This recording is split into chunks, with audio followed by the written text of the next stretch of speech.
बिस्मिल्लाहिर्रहमानिर्रहीम। अस्सलामु अलैकुम वरहमतुल्लाहि वबरकातुहू। आबिद राजा चैनल की तरफ से आज मैं अपने दोस्तों को कुछ ऐसे गुनाह बताऊंगा कि इनसे आपने ज़रूर बचना है। ये जितने गुनाह मैं आपको बताऊंगा आज से ही आपने इरादा करना है कि आज के बाद मैंने ये काम नहीं करना। तो शुरू करते हैं। बिस्मिल्लाहिर्रहमानिर्रहीम। नंबर 1, जिस गुनाह से उम्र कम हो जाती है वो है माँ से बदसलूकी। शायद हमारे माशरे में सबसे ज़्यादा जो गुनाह आजकल पाया जाता है वो यही है कि माँ बाप के साथ बहुत ज़्यादा बदसलूकी की जा रही है। इस गुनाह से आपने बचना है। जिस गुनाह से इंसान पर लानत होती है वो है झूठ। झूठ भी बहुत ज़्यादा पाया जाता है, इससे भी बचना है। जिस गुनाह से दुनिया ही में पकड़ होती है वो है जुल्म। जिस गुनाह से रिज्क तंग हो जाता है वो है ज़ना।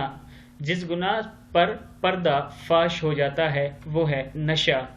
जिस गुनाह से पूरी इंसानियत तबाह होती है वो है कत्ल। और जिस गुनाह से नेमतें छिन जाती हैं वो है तकब्बर। जिस गुनाह से दुआएं कबूल नहीं होती वो है हराम की कमाई। और जिस गुनाह से रब नाराज होता है वो है बाप की नाफरमानी। अगर ये बातें आपको पसंद आएँ तो आगे ज़रूर शेयर करें, और अगर शेयर ना भी करें तो इन पर अमल ज़रूर करें। अस्सलामु अलैकुम वरहमतुल्लाहि वबरकातुहू।